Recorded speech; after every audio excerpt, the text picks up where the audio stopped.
വിലാപങ്ങളുടെ പുസ്തകം 2-ാം അധ്യായം 19-ാമത്തെ വാക്യം. വിലാപങ്ങൾ 2:19. രാത്രിയിൽ യാമങ്ങളുടെ ആരംഭത്തിൽ എഴുന്നേറ്റ് ഉറക്കെ നിലവിളിക്കുക. കർത്താവിൻ്റെ സന്നിധിയിൽ ജലധാര പോലെ നിൻ്റെ ഹൃദയത്തെ ചൊരിയുക. നാൽക്കവലകളിൽ വിശന്ന് തളർന്നു വീഴുന്ന നിൻ്റെ മക്കളുടെ ജീവന് വേണ്ടി നീ അവിടുത്തെ സന്നിധിയിലേക്ക് കൈകൾ ഉയർത്തുക. നമുക്ക് ഒരിക്കൽ കൂടി ആ വചനത്തിലൂടെ കടന്നു പോകാം. രാത്രിയിൽ യാമങ്ങളുടെ ആരംഭത്തിൽ എഴുന്നേറ്റ് ഉറക്കെ നിലവിളിക്കുക. കർത്താവിൻ്റെ സന്നിധിയിൽ ജലധാര പോലെ നിൻ്റെ ഹൃദയത്തെ ചൊരിയുക. നാൽക്കവലകളിൽ വിശന്ന് തളർന്നു വീഴുന്ന നിൻ്റെ മക്കളുടെ ജീവന് വേണ്ടി നീ അവിടുത്തെ സന്നിധിയിലേക്ക് കൈകൾ ഉയർത്തുക. നമ്മൾ പലപ്പോഴും ഇവിടെ കൈ ഉയർത്തി പ്രാർത്ഥിക്കാനായിട്ട് നമ്മളോട് പറയുന്നുണ്ടായിരുന്നു അല്ലേ? നമ്മൾ ചിലപ്പം വിചാരിച്ച് കാണും, എന്തിനു എപ്പോഴും ഈ കൈ പൊക്കുന്നത്? ചിലർ പറയും വലത് കൈ ഉയർത്ത്, ചിലർ പറയും 2 കൈ ഉയർത്ത്. ഇവിടെ പലപ്പോഴും നമ്മൾ കരിസ്മാറ്റിക് ധ്യാനത്തിൽ പലപ്പോഴും നടക്കുന്ന ഒരു കാര്യമാണ്. ഞാനും ആദ്യമൊക്കെ ഈ കൈ ഉയർത്താനൊക്കെ പറയുമ്പോൾ ഞാൻ വിചാരിച്ചു, എന്തിനാ ഈ കൈയൊക്കെ ഉയർത്തുന്നത്? കൈയൊക്കെ അങ്ങനെ ഇരുന്നോട്ടെ, നമുക്ക് സ്വസ്ഥമായിട്ടിരുന്ന് പ്രാർത്ഥിച്ചാൽ പോരെ. പക്ഷേ ഈ ഒരു വചനം കിട്ടിയതിന് ശേഷമാണ് എനിക്ക് പ്രാർത്ഥിക്കാൻ നമ്മൾ വരുമ്പോൾ, മധ്യസ്ഥ പ്രാർത്ഥനയ്ക്ക് വരുമ്പോൾ ത്യാഗമെടുക്കണം, പ്രാർത്ഥിക്കണം എന്നൊക്കെ മനസ്സിലായത്.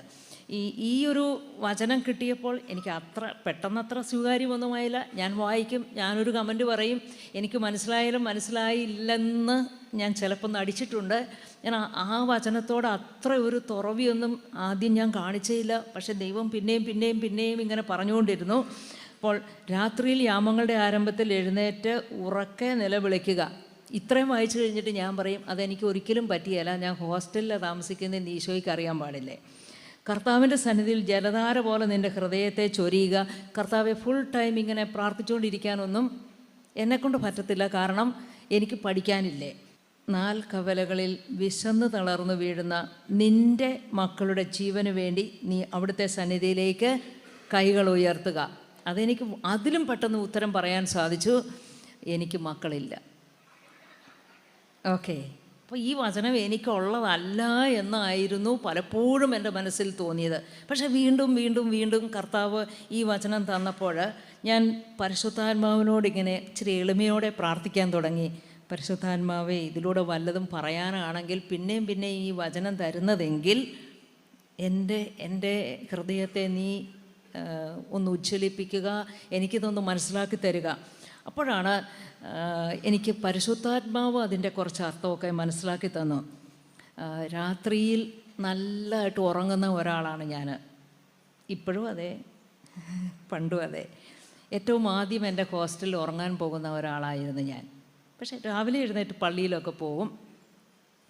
പക്ഷേ ആരെയും ശല്യപ്പെടുത്തത്തില്ല, നല്ലതായിട്ട് ഉറങ്ങും. അപ്പോൾ എനിക്ക് രാത്രിയിൽ യാമങ്ങളുടെ ആരംഭത്തിൽ എഴുന്നേൽക്കാനൊക്കെ പറഞ്ഞാൽ ഉറക്കം തെളിഞ്ഞിട്ട് വേണ്ടേ ഒന്ന് എഴുന്നേൽക്കാൻ. അതുകൊണ്ട് ഞാനിങ്ങനെ പ്രാർത്ഥിച്ചു, പരിശുദ്ധാത്മാവേ, ഈ യാമങ്ങളുടെ ആരംഭം എപ്പോഴായാലും വേണ്ടില്ല, അങ്ങ് വിളിച്ചെഴുന്നേൽപ്പിക്കുക. പക്ഷേ അതിനുശേഷം ഇന്ന് വരെയും എനിക്ക് പറയാൻ സാധിക്കും, 3 മണിക്ക്, വെളുപ്പിന് 3 മണിക്ക് എല്ലാ ദിവസവും ഞാൻ എവിടെയായിരുന്നാലും ദൈവം എന്നെ വിളിച്ചെഴുന്നേൽപ്പിക്കാറുണ്ട്, ഞാൻ പ്രാർത്ഥിക്കാറുമുണ്ട്. അപ്പോൾ ആ ഒരു ടൈം ദൈവം മധ്യസ്ഥ പ്രാർത്ഥനയ്ക്ക് വേണ്ടിയിട്ട് അല്ലെങ്കിൽ ലോകത്തിന് വേണ്ടി പ്രാർത്ഥിക്കാനായിട്ട് പ്രകൃതി മുഴുവൻ സ്വച്ഛമായിട്ട് ഉറങ്ങുന്ന ആ ഒരു സമയത്തെ സമർപ്പിക്കാനായിട്ട് സാധിച്ചു. അതിൻ്റെ നന്മ എനിക്ക് കാണാൻ സാധിച്ചിട്ടുണ്ട്. ഇനി കർത്താവിൻ്റെ സന്നിധിയിൽ ജലധാര പോലെ നിൻ്റെ ഹൃദയത്തെ ചൊരിയുക. എനിക്ക് മനസ്സിലായത് ഇതാണ്, ഒരു പൈപ്പിൽ നിന്നൊക്കെ നമുക്ക് ആവശ്യമുള്ളപ്പോൾ മാത്രമാണ് നമ്മൾ വെള്ളം ടാപ്പ് തുറക്കുന്നു, എടുക്കുന്നു. പക്ഷേ ഒരു വാട്ടർഫോൾ, ഒരു ജലധാര, വെള്ളം ഇങ്ങനെ ഒഴുകിക്കൊണ്ടിരിക്കുന്ന ഒരവസ്ഥയിൽ അത് സ്റ്റോപ്പ് ചെയ്യുന്നില്ല. വേനൽക്കാലം വരുമ്പോൾ കുറച്ച് ഇതൊക്കെ ഉണ്ടാകാം, പക്ഷേ എങ്കിലും ഒരു ജലധാരയിൽ നിന്നിങ്ങനെ തുടർച്ചയായിട്ട് വെള്ളം ഒഴുകുന്ന ഒരു ചിത്രം എനിക്കത് മനസ്സിലാക്കാൻ വളരെ എളുപ്പമാണ്. കാരണം എൻ്റെ വീടിൻ്റെ പറമ്പിൻ്റെ അതിരിൽ കൂടെ ഒരു തോട് ഒഴുകുന്നുണ്ട്, അവിടെ ഒരു വെള്ളച്ചാട്ടവുമുണ്ട്. വേനൽക്കാലത്ത് പറ്റിപ്പോവും, പക്ഷേ ആ വെള്ളച്ചാട്ടം കണ്ട് ചെറുപ്പത്തിൽ ധ്യാനിക്കുക എൻ്റെ ഒരു സ്വഭാവമായിരുന്നു. ധ്യാനമെന്ന് പറഞ്ഞാൽ അന്നൊന്നും എനിക്കൊന്നും എന്താണെന്നൊന്നും അറിയത്തില്ല. പക്ഷെ പ്രകൃതിയിലെ ആ ഒരു മനോഹരമായ കാഴ്ചയെ ഞാൻ നോക്കിയിരുന്ന് ദൈവത്തെ, ഇത്ര നല്ല, എത്ര രസമാണ് ഈ വെള്ളം പതഞ്ഞ് പതഞ്ഞ് ഇങ്ങനെ വീഴുന്നത് എന്നൊക്കെ വിചാരിച്ച്, ഇങ്ങനെ ഒരു തോടിൻ്റെ അടുത്ത് എനിക്ക് ഒരു വീട് തന്ന ദൈവമേ നന്ദി സ്തുതി എന്നൊക്കെ പറഞ്ഞ് ഞാൻ പ്രാർത്ഥിക്കുമായിരുന്നു. അങ്ങനെ ജസ്റ്റ് പ്രാർത്ഥിച്ചു പോകുമായിരുന്നു. പക്ഷേ അതുകൊണ്ട് തന്നെ ഈ ഒരു വചനത്തിന് എനിക്ക് കുറച്ചുകൂടി ക്രിയാത്മകമായിട്ട് അതിനോട് റെസ്പോണ്ട് ചെയ്യാൻ സാധിച്ചു. എനിക്ക് മനസ്സിലായി, ഈ മധ്യസ്ഥ പ്രാർത്ഥന എന്ന് പറഞ്ഞാൽ സൗകര്യം കിട്ടുമ്പോൾ മാത്രം ചെയ്യേണ്ട ഒന്നല്ല, നിരന്തരം പ്രാർത്ഥിക്കണം. തെസ്സലോനിക്കക്കാർക്ക് എഴുതിയ 1-ാമത്തെ ലേഖനത്തിൽ 5-ാമത്തെ അധ്യായത്തിൽ 16, 17, 18 വാക്യങ്ങളിലും നിങ്ങൾ എപ്പോഴും സന്തോഷത്തോടെ ഇരിക്കിൻ, ഇടവിടാതെ പ്രാർത്ഥിക്കുവിൻ, എല്ലാ കാര്യത്തിലും ദൈവത്തിന് നന്ദി പ്രകാശിപ്പിക്കുവിൻ. ഇതിങ്ങനെ പറയുന്നുണ്ട്. അപ്പോൾ ഇടവിടാതെ പ്രാർത്ഥിക്കുന്നതിൻ്റെ, നടക്കുന്ന വഴിക്കും എടുക്കുന്ന വഴിക്കും ജോലി ചെയ്യുമ്പോഴും ഒക്കെ നമുക്ക് ചെയ്യാവുന്ന ഒരു കാര്യമാണ് മധ്യസ്ഥ പ്രാർത്ഥന. നമ്മുടെ മുമ്പിൽ ഒരു കാര്യമോ 2 കാര്യമോ 10 കാര്യമോ 1000 കാര്യമോ 10000 കാര്യമോ 1,00,000 കാര്യമോ ഉണ്ടായിക്കൊള്ളട്ടെ, നമുക്ക് നമ്മുടെ മനസ്സിനെ ദൈവത്തിലേക്ക് ഉയർത്തി പ്രാർത്ഥിക്കാവുന്നതാണ്. മധ്യസ്ഥ പ്രാർത്ഥന എന്ന് പറയുമ്പോൾ നമുക്ക് തിരിച്ചറിയേണ്ട ഒരു കാര്യം ഇതാണ്: മധ്യസ്ഥ പ്രാർത്ഥന മറ്റുള്ളവർക്ക് വേണ്ടിയുള്ള ഒരു സ്നേഹത്തിൻ്റെ പ്രവൃത്തിയാണ്. അത് നമുക്ക് വേണ്ടി തന്നെയുള്ള ഒരു പ്രാർത്ഥനയല്ല. അപ്പം ദൈവത്തിനും നമ്മൾ ആർക്ക് വേണ്ടി ആർക്കൊരാവശ്യമുണ്ടോ ആ വ്യക്തിക്കും ഇടയ്ക്ക് നിൽക്കുന്ന ഒരു മധ്യസ്ഥൻ അല്ലെ മധ്യസ്ഥയാവണം നമ്മൾ. ഇതിന് നമ്മൾ പഴയ നിയമത്തിലേക്ക് നോക്കുകയാണെങ്കിൽ അബ്രാഹത്തെ നമ്മൾ കാണുന്നുണ്ട്. സൊദോം ഗമോറ എന്ന പട്ടണങ്ങളെ പാപം പെരുകി നശിപ്പിക്കാനായിട്ട് ദൈവം തീരുമാനിക്കുമ്പോൾ അവിടെ മധ്യസ്ഥനായിട്ട് നിൽക്കുന്നത് അബ്രാഹമാണ്. അറിയാവുന്നതുകൊണ്ട് ഞാൻ ആ കഥയിലേക്കൊന്നും പോകുന്നില്ല. എന്തുകൊണ്ട് അബ്രാഹം അങ്ങനെ കേണപേക്ഷിച്ചിട്ടും ആ പട്ടണങ്ങൾ നശിപ്പിക്കേണ്ടി വന്നു എന്നുള്ളതും നമുക്ക് ബൈബിൾ വായിക്കുമ്പോൾ മനസ്സിലാകുന്ന കാര്യങ്ങളാണ്. അവിടെ ഈ ഇദ്ദേഹം പ്ലീഡ് ചെയ്ത, അങ്ങനെ ചോദിച്ചുകൊണ്ടിരുന്ന നമ്പർ ആളുകൾ ഇല്ലാതെ പോയി. അപ്പോൾ അത്രമാത്രം ദൈവം നശിപ്പിക്കാൻ ഒരുങ്ങുന്ന പട്ടണത്തിൻ്റെ രക്ഷയ്ക്ക് വേണ്ടി ആ പഴയ നിയമത്തിലെ പൂർവ്വപിതാവായ അബ്രാഹം, ഇങ്ങനെ വിശ്വാസത്തിൻ്റെ പിതാവായ അബ്രാഹം നിന്നിട്ട് അത് സാധിക്കാതെ പോകുന്നത് നമ്മൾ കാണുകയാണ്. എന്നാൽ വീണ്ടും നമ്മൾ ഇസ്രായേൽ ജനത്തെ കൊണ്ടു നടക്കുന്ന മോശയുടെ ചരിത്രം വായിക്കുമ്പോൾ നമ്മൾ കാണുന്നുണ്ട്. പുറപ്പാടിൻ്റെ പുസ്തകത്തിൽ നമുക്ക് കാണാൻ സാധിക്കും, മോശ മലമുകളിൽ പോയിട്ട് വരുമ്പോൾ എന്താ കാണുന്നത്? കാളക്കുട്ടിയെ സ്വർണം കൊണ്ട്, പെണ്ണുങ്ങളെല്ലാം കഴുത്ത കിടന്ന സ്വർണം മുഴുവൻ ഊരിക്കൊടുത്തു. ഇപ്പോഴത്തെ പെണ്ണുങ്ങളൊക്കെ ആണെങ്കിൽ ഇതൊക്കെ കഴുത്തെ കിടന്നിട്ടുള്ള കാര്യമെന്നുള്ളതേ ഉള്ളൂ. പക്ഷേ അന്ന് അവർക്ക് ആരാധിക്കാനും പ്രാർത്ഥിക്കാനും ഒരു ദൈവം വേണമെന്ന് പറഞ്ഞ് ഈ മോശ കാണുന്നുമില്ല എന്ന് പറഞ്ഞപ്പോൾ ഇതാ മോശ പോയ സമയത്തിന് കാളക്കുട്ടിയെ ഉണ്ടാക്കി കഴിഞ്ഞ് സ്വർണം കൊണ്ട്, എന്നിട്ട് ആരാധിച്ചുകൊണ്ടിരിക്കുകയാണ്. ഈ ഇസ്രായേൽ ജനത്തിനും ദൈവത്തിനും ദൈവത്തിന് വളരെ ദേഷ്യം തോന്നിയപ്പോൾ ഈ മോശ അതിൻ്റെ ഇടയിൽ നിന്നിട്ട് മധ്യസ്ഥം വഹിക്കുക. ദൈവമേ കരുണയായിരിക്കണമേ, ഞങ്ങളെ ശിക്ഷിക്കരുതേ, രക്ഷിക്കണമേ എന്ന് പറഞ്ഞുകൊണ്ട്. അപ്പോൾ മധ്യസ്ഥം വഹിക്കുന്ന ആൾ വീണ്ടും ഒരിക്കൽ കൂടി നമ്മൾ കാണുകയാണ്, ദൈവത്തിനും മനുഷ്യർക്കും ഇടയ്ക്ക് നിൽക്കുകയാണ്. എന്തുമാത്രം സ്നേഹവും കരുതലും ഉൾക്കാഴ്ചയും ദീർഘവീക്ഷണവും വേണം ഒരാൾക്ക് മധ്യസ്ഥ പ്രാർത്ഥനയുടെ ഒരാളായി തീരണമെന്നുണ്ട് എങ്കിൽ. അത് പക്ഷേ നമ്മുടെ നാട്ടിലൊക്കെ ചുരുക്കം ചിലർക്കെങ്കിലും മറ്റൊരു മിനിസ്ട്രിയും ചെയ്യാൻ സാധിക്കാത്തവർക്കുള്ള മിനിസ്ട്രിയാണ് മധ്യസ്ഥ പ്രാർത്ഥന എന്നുള്ള ഒരു തെറ്റായ ധാരണ ഉണ്ടെന്നാണ് എനിക്ക് തോന്നുന്നത്. അവർക്ക് പ്രസംഗിക്കാൻ അറിയത്തില്ല, അതുകൊണ്ട് അവർ മധ്യസ്ഥ പ്രാർത്ഥന നടത്തിക്കോട്ടെ. സത്യത്തിൽ ഏറ്റവും വിശുദ്ധിയോടെ ദൈവത്തിനും ഇടയ്ക്ക് നിൽക്കാൻ ആ നിൽക്കുന്ന വ്യക്തിക്ക് എന്തുമാത്രം ഒരുക്കം വേണം, എന്തുമാത്രം വിശുദ്ധി വേണം, എന്തുമാത്രം നിഷ്കളങ്കത വേണം. ദൈവത്തെ ആ മോശ മുഖാമുഖം ദർശിച്ചതുപോലെ അങ്ങോട്ട് കയറി ചെല്ലാനും പറയാനും സാധിക്കണമെന്നുണ്ടെങ്കിൽ നമുക്ക് ഒരു തിരിച്ചറിവ് വേണം. മധ്യസ്ഥ പ്രാർത്ഥനയിലേക്കുള്ള വിളി ഒരു വിശുദ്ധിയിലേക്കുള്ള വിളി തന്നെ ആണ്. ഇത് ഈ ഒരു പ്രാർത്ഥന നടത്തുന്ന ഒരുപാട് സാധാരണക്കാരായിട്ടുള്ള അൽമായരായിട്ടുള്ള ആളുകളും സിസ്റ്റേഴ്സിനെയും ഒക്കെ എനിക്കറിയാം, വൈദികരെ എനിക്കറിയാം. അവരൊക്കെ ഞങ്ങൾക്ക് വേറെ കഴിവില്ലാഞ്ഞിട്ടാണ് ദൈവം ഞങ്ങളെ ഈ പണി ഏൽപ്പിച്ചതെന്ന് ദയവായിട്ട് ചിന്തിക്കരുത്. ഇത് ഏറ്റവും ശ്രേഷ്ഠവും സുവിശേഷ പ്രഘോഷണത്തിൻ്റെ ഒന്നാമത്തെ സ്റ്റെപ്പാണിത്. ഫസ്റ്റ് സ്റ്റെപ്പാണ്. ആരെങ്കിലും എവിടെയെങ്കിലും വിജയിച്ചിട്ടുണ്ടെങ്കിൽ, സുവിശേഷ പ്രഘോഷണത്തിൽ വിജയിച്ചിട്ടുണ്ടെങ്കിൽ, അതിൻ്റെ അർത്ഥം അതിൻ്റെ പിന്നിൽ ധാരാളം മധ്യസ്ഥ പ്രാർത്ഥന ഉണ്ട് എന്നുള്ളതാണ്. നമ്മൾ പല ധ്യാന കേന്ദ്രങ്ങളിലും ചെല്ലുമ്പോൾ അവിടെ 24 hours നമ്മൾ 24 മണിക്കൂറും മധ്യസ്ഥ പ്രാർത്ഥനയ്ക്ക് വേണ്ടിയിട്ട് വിശുദ്ധ കുർബാന എഴുന്നള്ളിച്ച് വെച്ച് പ്രാർത്ഥിക്കുന്നത് നമുക്ക് കാണാൻ സാധിക്കും. അതാണ്, ആ പ്രാർത്ഥനയാണ് മറ്റെല്ലാ കാര്യങ്ങളുടെയും വിജയം. അവിടെ നമ്മൾ ആശ്രയിക്കുന്നത് കൊണ്ട്, ദൈവത്തെ വിളിച്ച് കരഞ്ഞപേക്ഷിക്കുന്നത് കൊണ്ട്, ഇവിടെ ക്രിസ്ത്യനിൽ ഫുൾ ടൈം എന്ന് പറയുന്നത് പോലെ പകൽ മുഴുവൻ സമയം എന്ന് പറയാം. ഒരു സഹോദരൻ ഇരുന്ന് പ്രാർത്ഥിക്കാറുണ്ട്. ജെസ്സിൽ എന്നാണ് പേര്. ജെസ്സിൽ കാഞ്ഞിരപ്പള്ളിക്കാരനാണ്. ഒരു പക്ഷേ നാട്ടുകാർക്കും വീട്ടുകാർക്കുമൊക്കെ അവന് വലിയ കഴിവില്ല എന്നൊക്കെയുള്ള ഒരു ചിന്തയൊക്കെ ഉണ്ടായിരിക്കും. ഞാനിത് പറയുമ്പോഴും ആ കുഞ്ഞ് നമ്മുടെ ചാപ്പലിലിരുന്ന് പ്രാർത്ഥിക്കുകയാണ്. പക്ഷേ ഞാൻ ജെസ്സിലിനെ കാണുമ്പോഴൊക്കെ, പുറകിലിരുന്ന് ഞാൻ ചാപ്പലിലിരുന്ന് പ്രാർത്ഥിക്കുമ്പോഴൊക്കെ എൻ്റെ കണ്ണ് ചിലപ്പോൾ നിറയും. ഞാൻ വിചാരിക്കാറുണ്ട്, ദൈവമേ, ഈ കുട്ടി ഇരുന്ന് പ്രാർത്ഥിക്കുന്ന പോലെ എനിക്കൊന്ന് പ്രാർത്ഥിക്കാൻ സാധിക്കുന്നില്ലല്ലോ. പകൽ മുഴുവനും കർത്താവിൻ്റെ ഒരു വലിയ തെരഞ്ഞെടുപ്പ് ലഭിക്കുന്നവർക്ക് മാത്രമേ ഈ ഒരു വലിയ ശുശ്രൂഷ ചെയ്യാനായിട്ട് സാധിക്കുള്ളൂ. അതിനെ രണ്ടാം തരമായിട്ട് കാണരുതേ എന്നാണ് എൻ്റെ അഭ്യർത്ഥന. ഏറ്റവും വിശുദ്ധിയോടെ കർത്താവിൻ്റെ മുമ്പിലിരിക്കുന്ന ഈ ശ്രേഷ്ഠമായ ദൗത്യം ഏറ്റെടുക്കുന്നവർ മോശയെപ്പോലെയും അബ്രാഹത്തെ പോലെയും. അവിടം കൊണ്ട് ഞാൻ നിർത്തുന്നില്ല. ഇപ്പോൾ ഈശോ എന്തെടുത്തുകൊണ്ടിരിക്കുക? യെസ്, ഫുൾ ടൈം ഇൻ്റർസെസറാണ് നമ്മുടെ ഈശോ. മുഴുവൻ സമയവും മധ്യസ്ഥ പ്രാർത്ഥന നടത്തുന്ന ആളാണ് ഈശോ. ഞാൻ വെളിപാടിൻ്റെ പുസ്തകത്തിൽ 12:10 സ്വർഗത്തിൽ ഒരു വലിയ സ്വരം വിളിച്ചു പറയുന്നത് ഞാൻ കേട്ടു.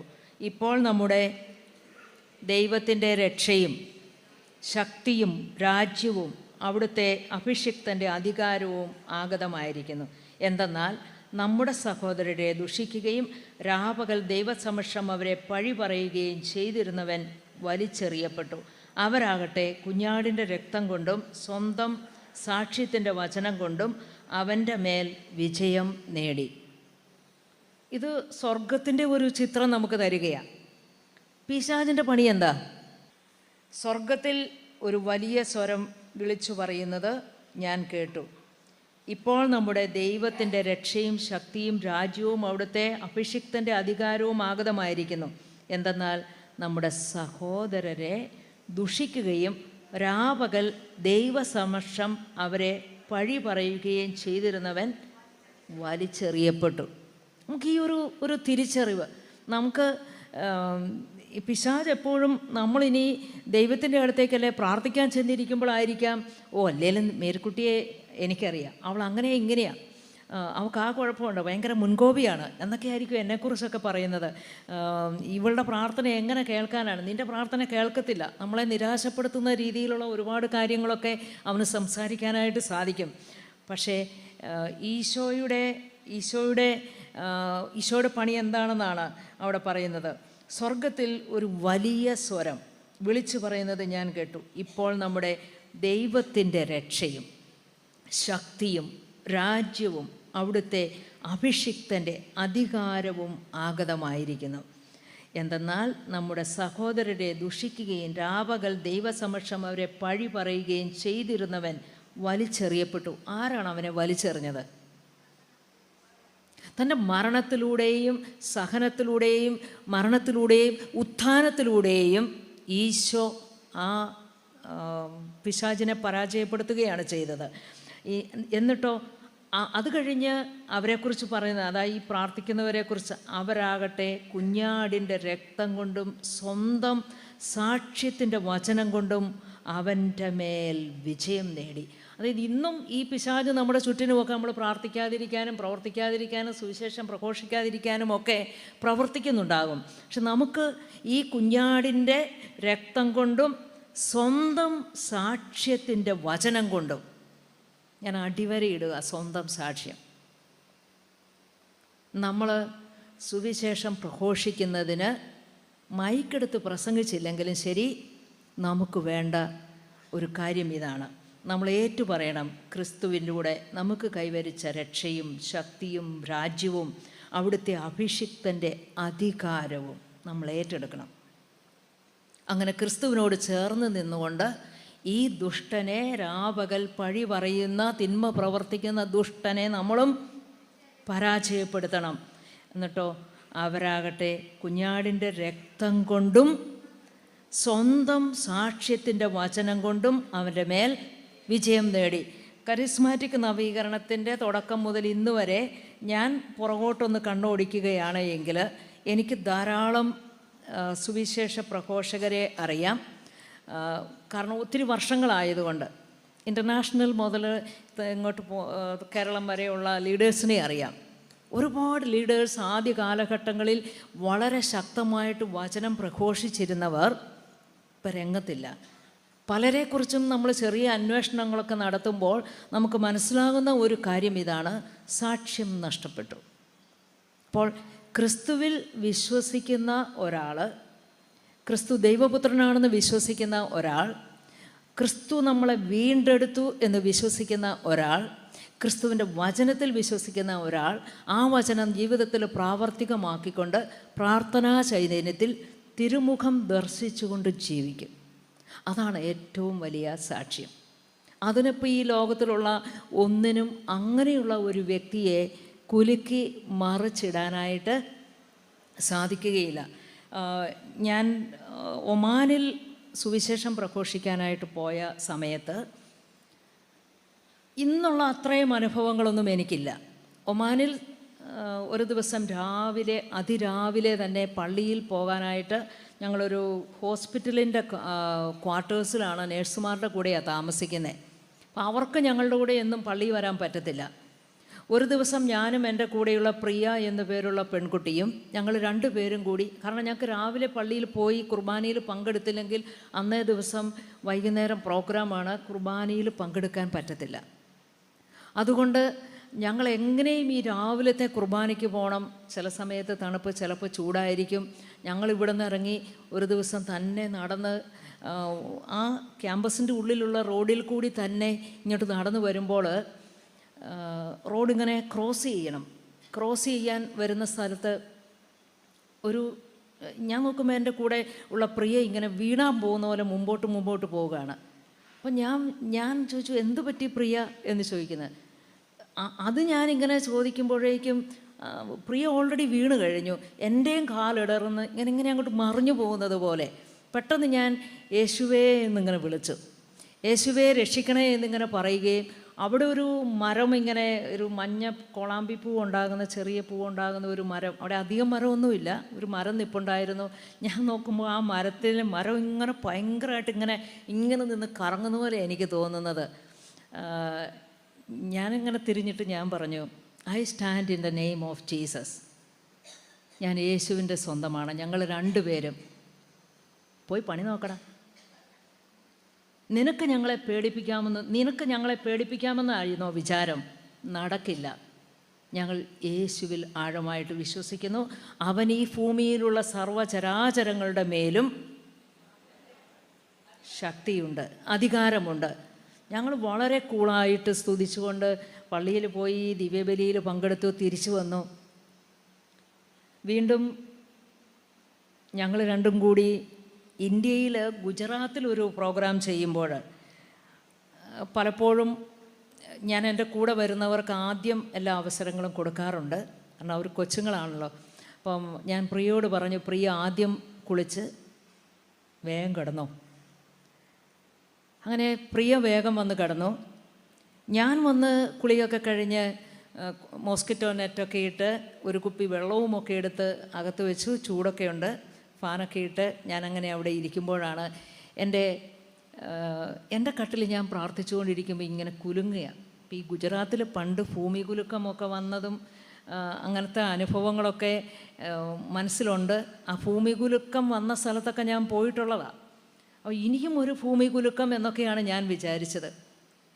അപ്പോൾ ഞാനിങ്ങനെ വിചാരിച്ചു, പ്രിയയുടെ കട്ടിൽ കുലുങ്ങുന്നില്ല, എൻ്റെ കട്ടിൽ മാത്രമാണ് കുലുങ്ങുന്നത്. ഞാൻ വിചാരിച്ചു അതെങ്ങനെ സംഭവിക്കും.